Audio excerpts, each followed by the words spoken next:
Monsieur le Président du CNT, Mesdames et Messieurs les conseillers nationaux, vous vous souviendrez que Monsieur le Président de la République,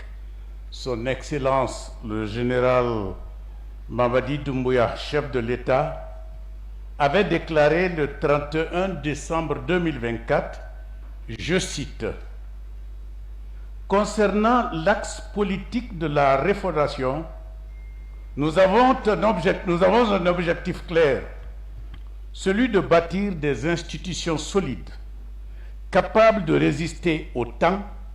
et à la tentation des hommes. Cet engagement se traduit, entre autres par, le recensement général de la population et de l'habitat, le programme national de recensement et de l'attribution d'un identifiant unique, PN-RAVEC, garant d'un fichier électoral fiable et moderne, l'adoption d'une nouvelle constitution par voie référendaire qui reflète les aspirations de notre peuple et jette les bases d'une gouvernance stable et démocratique,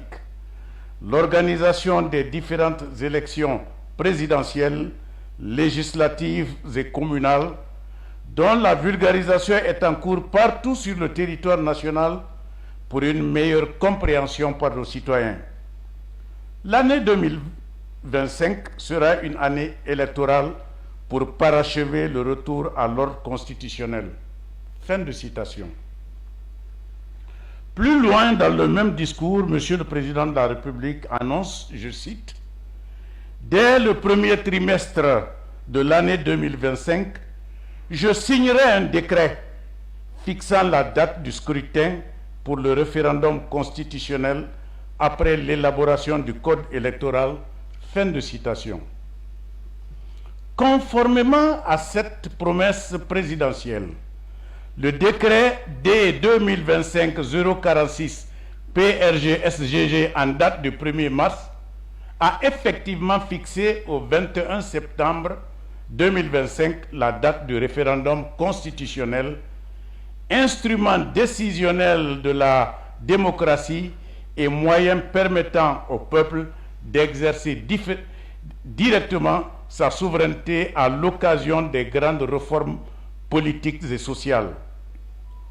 Le référendum constitutionnel, il faut le rappeler, a pour objet de permettre l'exercice du pouvoir constituant originaire du peuple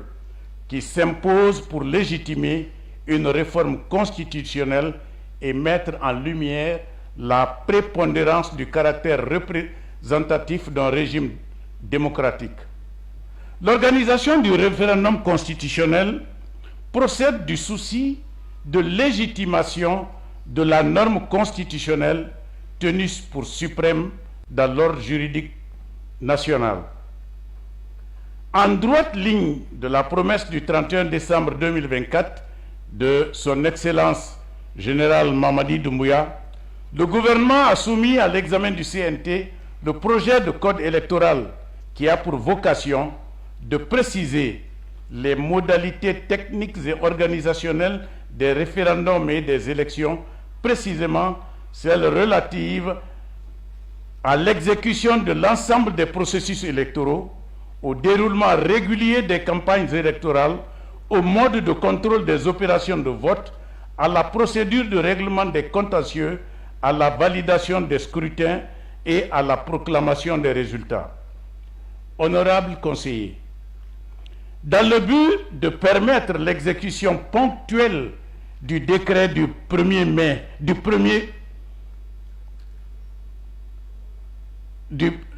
avril 2025 fixant la date du référendum et en raison de certaines difficultés d'ordre juridique que Monsieur le Président du CNT auxquelles Monsieur le Président du CNT vient de faire allusion et qui seront tout à l'heure développées par l'honorable Jean-Paul Cotembenno, le MATD et le CNT conviennent d'extraire de l'avant-projet de code électoral les dispositions relatives à l'organisation des référendums et des élections pour élaborer une loi spéciale portant modalité d'organisation du référendum constitutionnel à l'effet de répondre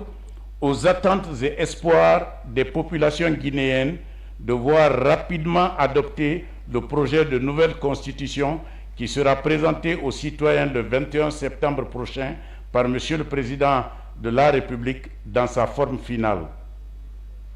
Chers collègues, c'est pour l'examen et l'adoption de ce projet de loi spéciale que le bureau du CNT vous a convié à la présente plénière.